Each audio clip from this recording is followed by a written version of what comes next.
19 Januarie 2026. Hierdie briekmerk van my is moeilike een eintlik, maar is 'n ding wat ek net absoluut gevoel het ek moet doen. En die titel is As die bande breek en die trane val. Nou, jy weet, ek gaan vir julle eers 'n staaltjie vertel wat vir jou dalk beter gaan laat verstaan wat ek gaan probeer sê.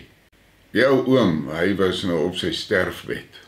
En toe roep hy nou sy 2 seuns nou in, om nou 'n soort van hulle afskeid te neem. En hy was bekend daarvoor as 'n man wat sy lewe lank absoluut gefokus was op details. Hy het niks aan die toeval oorgelaat nie. Hy het seker gemaak dat hy met alles in beheer is van die dinge wat om hom gebeur. Hy sê toe vir die 2 seuns, nou kyk, julle gaan my nou daar in die familie begrafplaas begrawe. Julle weet waar is my graf uitgemerk, julle weet al daai goeders. Die graf is lankal gegrou, mooi uitgepleister, alles, en hy's toegemaak met sinke. So julle hoef maar net oop te bak, en dan my daar in te sit. Nou, ek wil hê julle met my op die Spider, met julle my kus vervoer daar na die begrafplaas toe. En julle met my 2 perde, Poon en Bles, hulle met die Spider trek. Nou moet julle verstaan, daar's 'n paar dinge aan daardie perde wat julle moet van kennis neem. As jy kyk na die harnasse wat daar is, sal jy sien, die een het 'n stang in, en die ander een het 'n trens in. Maar nou nie 'n fout maak nie. Poon is die een wat die trens moet kry, want daai perd is 'n ou wat nie wil luister nie. Jy moet hom sterk vasvat in sy bek. Maar Bles het 'n sagte bek, en hy kry die tuig met die stang. As jy daai 2 goed gaan omruil, gaan julle daai perde nie kan hanteer nie. Tweede ding wat julle moet verstaan is, Poon trek links en Bles trek regs. As julle vir hulle omruil, gaan julle daai Spider nie kan hanteer nie, hoor. Nou goed. Dan as julle die kus laai, pas op nou vir daai beading agter. Daai ding is daar vir die mooiheid, hoor. Hy kan nou nie rowwe hantering vat nie. Moet nou nie die kus oor die ding stoot nie. Lig die ding op. En dan, as die kus nou staan gemaak is daar in die Spider, maak die ding vas. Daar is plek waar jy die voorste handvatsels kan vasmaak en die agterstes. Ek wil nie daai kus los in daai Spider hê nie, want dan gaan hy rondskuif, hierdie pad is nie glad nie, en hy gaan rondskuif en hy gaan daai Spider seermaak. OK, nou moet julle mooi luister. Soos nou hier afgaan, as julle nou hier afgaan, langs die langbome af daar na die begrafplaas toe. Daaronder, by die, net voor die hek, daai drif wat jy daar deurgaan. Daai drif is vol spoelklippe. En julle moet versigtig wees by daai spoelklippe, hoor. Want die Spider gaan sukkel oor daai klippe. Die perde is OK, hulle ken die drif, en hulle voel hulle eie pote. Maar weet jy wat? As ons daar by die drif kom, dan sal ek self die leisels vat. Nou goed. Hoekom vertel ek julle hierdie staaltjie? Ons as mense is baie geneig en lief daarvoor om te sê, God se wil sal geskied, God sal voorsien, hy sal niks oor jou pad bring wat jy nie kan hanteer nie, hy sal jou lei, al daai dinge, sê dit, maar is ons regtig bereid om nie die leisels te vat nie? Is ons bereid om nie? Want God se plan, en sy wil, is nie jou plan nie, hoor. As jy jou oorgegee het aan hom, dan volg jy hom, hy volg jou nie. En dit sien ons met verhoudings wat breek. Jy weet, daai oomblik as daai verhouding breek, daar's momente wat jy kan sien. OK, dis nou klaar. Nou ek is die laaste ou wat vir jou gaan sê om nie alles in te sit om 'n verhouding tussen 'n man en vrou te probeer red nie. Maar die werklike waarheid is ook, daar is sommige verhoudings, wat maak nie saak wat die redes is nie, wat eenvoudig net nie kan werk nie. Dit kan net nie werk nie. Dit is tot eer van niemand nie. En dan is daar momente wat dinge gebeur, soos 'n vrou wat weggaan. Jou huis verlaat en sy ryke dagvaarding uit en sy dagvaard jou vir 'n egskeiding. Manne, julle moet verstaan, ek gaan nou nie praat oor wat in haar gemoed aangegaan het om haar te dryf tot daai punt dat sy daai stap geneem het nie. Maar daardie is 'n groot stap. Tot voor die dagvaarding uitgereik is, kan jy nog negotiate en probeer om die ding te red. Maar as daai dagvaarding uitgereik is, moet jy verstaan, dit is 'n duidelike teken. Sy wil weg. Nou, hier kom jou uitdaging. Kan jy daardie leiersels uitlos? Jy vertel groot stories en allerlei dinge, maar doen nie dit. Laat jy die saak oor in die hande van God, of vat jy die leiersels? Ek is jammer om te sê, maar ek sien baie werklike instansies waar ons vat met die leiersels. Jy weet die oomblik waar die vrou vir jou daai dagvaarding laat aflewer het, en op jou betekenis, that's it. Dan het jy eintlik net een van twee keuses. Of jy teken verdediging aan, of jy teken nie verdediging aan nie. Met ander woorde, die saak gaan deur die hof onbestrede.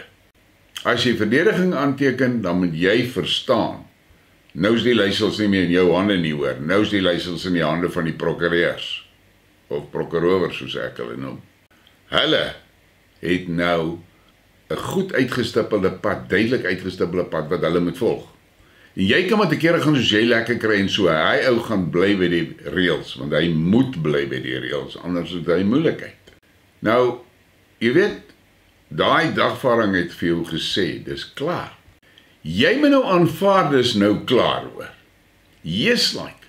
Dit het nou absoluut niks met jou uit te waai. Wat sy doen nie. Niks nie. Jy het nie te sê oor met wie sy kuier nie, jy het nie 'n sê oor met wie sy vriende is nie, jy het nie 'n sê oor wat sy doen nie, waar sy beweeg nie, waar sy gaan eet nie, jy het niks daarmee uit te waai nie. Sy het vir jou gesê, Kubai, met daai dagvaarding. Maar die mans, as baie mans, bly hulle aankarring. En hulle bly interfereer in daai vrou se lewe. Daai vrou het gesê, ek wil niks met jou te doen hê nie. Nou gebruik hulle allerlei verskonings in die kinders en dit. Jy weet, oor die algemeen, sal 'n ma nie sommer 'n ding doen wat haar kind benadeel nie. Ja, daar is party wat, jy weet, wat dit doen, maar oor die algemeen, sal 'n ma nie sommer 'n ding doen wat haar kind benadeel nie. Maar die mans, baie mans, deur hulle optrede, weaponize hulle daai kind.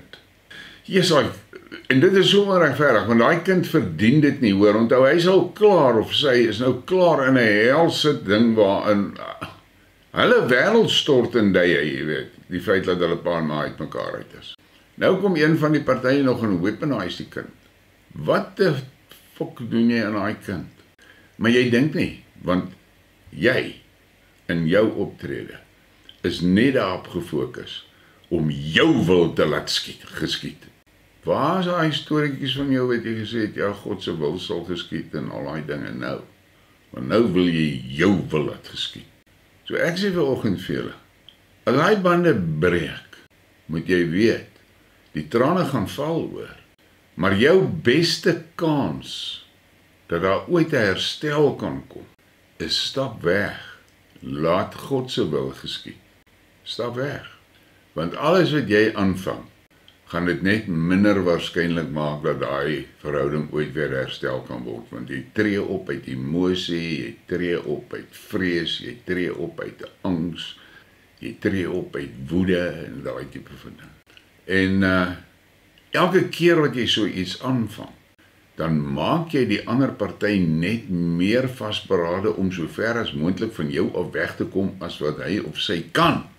En as jy mooi gaan sit en dink, dan is dit heel waarskynlik dat jou optredes in die huwelik het bygedra tot die feit dat die ding verbrokkel en verbreek het. Maar mense is baie skie om skuld te aanvaar vir hulle eie dade. Nee, dit is baie makliker om die ander party te beskuldig van alles. Jy verontskuldig jou, en ek dink wat party mense, yes Mike, ons is so lief om dit te doen, oor die ander party is nou skielik die Satan. En nou regverdiger hulle al hulle onmenslike optredes en so, as actually 'n fight teen die Satan. Maar nou op met daai kak. Julle het al twee bydrae gehad dat daai huwelik verbrokkel het. Ek gaan nie sê 50-50 nie, maar dit is gewoonlik so, jy weet, maar as gevalle waar die een party basies omtrent 80% van die probleem is. Maar wat jy moet verstaan, wat vir my luister hierso, dis nou tyd to practice what you preach, hoor. Want maak nou nie saak of jy nou die een is wat die meeste skuld het en so voort nie. Die feit van die saak bly, daai verhouding is nou gebreek en al twee bloei, hoor. Al twee bloei. Die trane val, al die kante. Dis nie net een kant nie. Probeer jy dan nou maar net om van jou kant af nie nog kole op die vuur te gooi nie. Stap weg en laat daai vuur blus. Dis jou beste kans. Maar ek weet, baie ons wil dit nie hoor nie, want hulle is so in beheer. En hulle is so waansinnig besitlik, dat alhoewel die ander party nou weg is, veral mans, beskou nie, maar dis nog steeds, hy het nog steeds regte op hy vrou. Hy het nie. Hulle wil dit nie aanvaar nie. En ek dink dat julle moet mooi dink oor hierdie ding, dat die oomblik as daai skoot geklap het, yes like, dan jy 'n keuse hoor. Jy kan koets of jy kan terugskiet. Maar jy moet net onthou, as jy terugskiet, dan is jy 'n deel van die fight. En jy kan nie jouself probeer verontskuldig dan nie, hoor. So, hierdie oggend wil ek net vir jou sê, as daai bande gebreek het, moet jy weet die trane gaan val. Jy het die keuse, of jy daar in stilte jou trane gaan afvee, en dit in God se hande te laat, in vertroue, en of jy gaan die leiersels vat. Ek dink nie, dit is 'n goeie plan, en julle weet mos, hy ou kan nie die leiersels vat nie. Dink oor hierdie. Geef my maar 'n like, en 'n subscribe, en share die ding. Dankie vir julle ondersteuning.